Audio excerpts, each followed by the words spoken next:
चुपचाप चलती हवाओं में भी अगर कोई साजिश छिपी हो तो ये दो नाम सबसे पहले याद आते हैं, मोसाद और रॉ। एक यहूदी देश इजराइल की आंखें और कान तो दूसरी भारत की अदृश्य ढाल है। ये दोनों संस्थाएं आधिकारिक रूप से गुप्तचर एजेंसियां हैं, लेकिन अनौपचारिक रूप से ऐसे साये हैं जो नजर नहीं आते मगर हर जगह मौजूद होते हैं। दो देश दो दुश्मन। साल था 1968। इजराइल चारों तरफ से अरब देशों से घिरा हुआ था। वहीं भारत को चीन और पाकिस्तान की दोहरी चुनौती झेलनी पड़ रही थी। दोनों देशों को ऐसे संगठन की जरूरत थी जो न सिर्फ बाहर के दुश्मनों से देश को बचा सके बल्कि अंदर से भी खतरों का पता लगा सके। और यहीं से जन्म हुआ दो सबसे घातक खुफिया संगठनों का, मोसाद और रॉ। आपका मेरे चैनल पर स्वागत है। यदि आप चैनल पर नए हैं तो चैनल को सब्सक्राइब करें, वीडियो को लाइक करें और अपनी प्रतिक्रिया कमेंट के रूप में जरूर दें। चलिए शुरू करते हैं।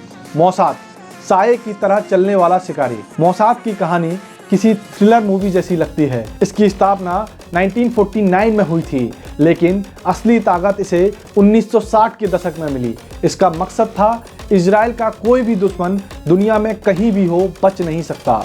मोसाद के एजेंट पासपोर्ट बदलते हैं, नाम बदलते हैं, पहचान बदलते हैं, पर मिशन नहीं बदलता। मोसाद के कुछ किस्सों पर नजर डालते हैं। सबसे पहले 1961 से 65 के बीच किया गया मिशन, जिसे इली कोहेन नाम दिया गया। इस मिशन के दौरान एक इजरायली एजेंट इली कोहेन ने खुद को सीरिया बिजनेसमैन बताकर सीरिया की सरकार में उच्च पद तक पहुंच बना ली। महीनों तक इली ने सीरियाई सैन्य ठिकानों की सारी जानकारी इजराइल को भेजी, जिसकी वजह से 1967 की जंग में इजराइल को बड़ी जीत मिली। दूसरे मिशन की ओर बढ़ते हैं और वो था 1968 का ऑपरेशन प्लम बैट। इस समय इजराइल को परमाणु बम बनाने के लिए यूरेनियम की जरूरत थी, लेकिन दुनिया उन्हें यूरेनियम नहीं दे रही थी।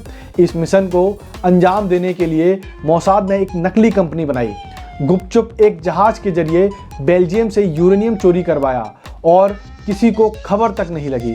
इस ऑपरेशन ने इजराइल के न्यूक्लियर प्रोग्राम को नई रफ्तार दी। अब बात करते हैं सबसे चर्चित ऑपरेशन रेथ ऑफ गॉड की। 1972 में म्यूनिख ओलंपिक में इजरायली खिलाड़ियों की हत्या के बाद तो मोसाद ने कसम खाई, हर जिम्मेदार को खत्म किया जाएगा।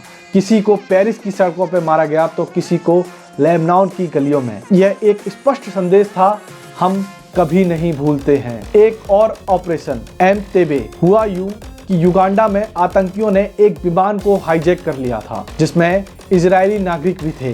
जिसके बाद मोसाद ने बंधकों की पूरी जानकारी जुटाई, लोकेशन ट्रेस की और फिर इजरायली स्पेशल फोर्सेस ने युगांडा में जाकर 90 मिनट में सभी बंधकों को छुड़ाया। इसे अब तक का सबसे साहसी रेस्क्यू मिशन माना जाता है। चलिए रॉ की तरफ बढ़ते हैं।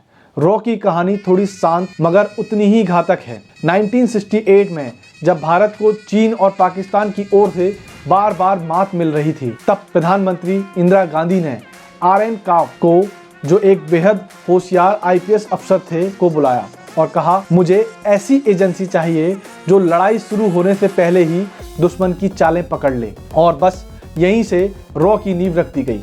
अब रॉ के कुछ किस्सों पर नजर डालते हैं जो बांग्लादेश की आज़ादी से जुड़ा है।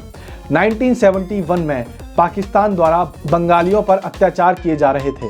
रॉ ने मुक्ति बाहिनी को ट्रेनिंग दी, बांग्लादेशी जनता को संगठित किया और इतनी खूबसूरती से योजना बनाई कि पाकिस्तान को खुद को दो टुकड़ों में बंटते हुए देखना पड़ा। यह सिर्फ एक खुफिया एजेंसी नहीं थी, बल्कि राजनीति की चाणक्य नीति थी। अब बात करते हैं भारत में प्रसिद्ध ऑपरेशन स्माइलिंग बुद्धा की। ये ऑपरेशन भारत का पहला परमाणु परीक्षण से जुड़ा है, जिसमें रॉ की भूमिका बहुत महत्वपूर्ण रही थी। इस दौरान अमेरिकी सैटेलाइट की नज़रों से बचकर पूरी गुप्तता से भारत ने परमाणु परीक्षण किया, जिसमें रॉ की प्लानिंग इतनी मजबूत थी कि अमेरिका तक को भनक नहीं लगी। आगे बढ़ते हैं ऑपरेशन कैक्टस की तरफ। ये बात है उन दिनों की जब मालदीव में तख्ता पलट की कोशिश हो रही थी। विदेशी आतंकी राष्ट्रपति को बंदी बनाना चाहते थे। फिर होती है रॉ की एंट्री, क्योंकि रॉ को पहले से ही जानकारी थी। तुरंत भारतीय सेनाओं को सक्रिय करवाया गया और महज कुछ घंटों में आतंकियों को घेर कर मिशन फेल कर दिया गया। इस मिशन ने भारत की साख को पूरे दक्षिण एशिया में बढ़ा दिया। एक और ऑपरेशन की तरफ बढ़ते हैं जिसको नाम दिया गया चाणक्य, जो कश्मीर में पाकिस्तानी आतंकियों की बढ़ती घुसपैठ से संबंधित था।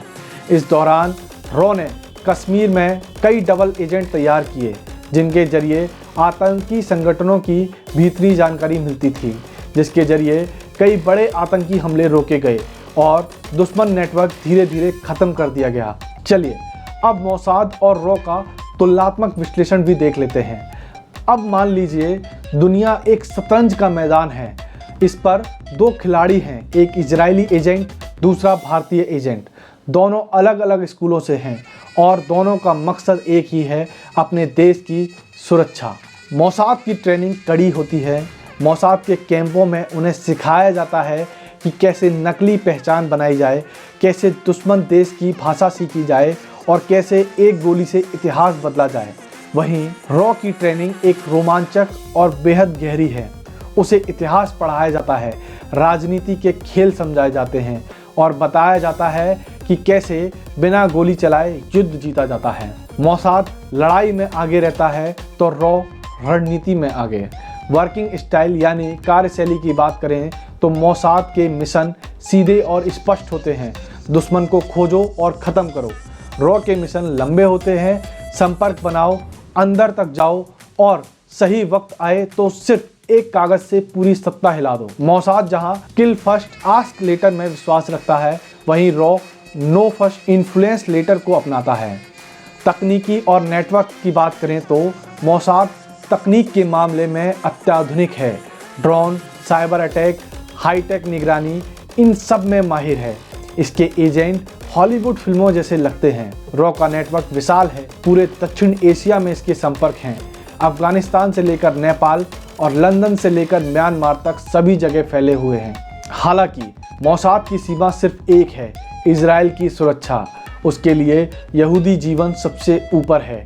कई बार यह एजेंसी अंतर्राष्ट्रीय कानूनों को भी ताक पर रख देती है। वहीं रॉ भारत के संविधान और राजनीतिक संतुलन से बंधी होती है। इसकी कार्यशैली अधिक डिप्लोमेटिक होती है। ये मारने से पहले बातचीत और दबाव की नीति अपनाती है। अब बात करते हैं दोनों के पर्दे के पीछे की दोस्ती, जिसकी चर्चा हमेशा होती रहती है। हालांकि दोनों देश के हालात अलग हैं, पर मोसाद और रॉ के बीच सहयोग भी देखा गया है, खासकर जब बात आतंकवाद से लड़ाई की हो। कहा जाता है कि कश्मीर और पाकिस्तान पर रणनीतिक सूचनाएं साझा की जाती हैं। इजराइल की तकनीक और भारत की जनशक्ति मिलकर कई बार खतरनाक मिशन को अंजाम दे चुकी है बिना किसी खतरे के। अंत की ओर बढ़ते हैं तो यह सवाल आता है कि कौन बेहतर है, मोसाद या रॉ। हालांकि इसका सीधा उत्तर नहीं हो सकता है। अगर आपको एक्शन, बदला और रोमांच पसंद है तो मोसाद आपको ज़्यादा आकर्षित करेगी।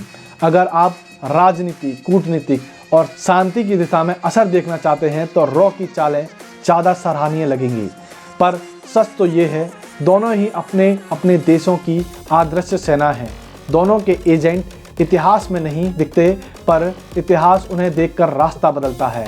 जहां मोसाद दुश्मन की दिल में घुसकर हमला करता है, वहीं रॉ धीमी चालों से दुश्मन की जड़ें काटता है।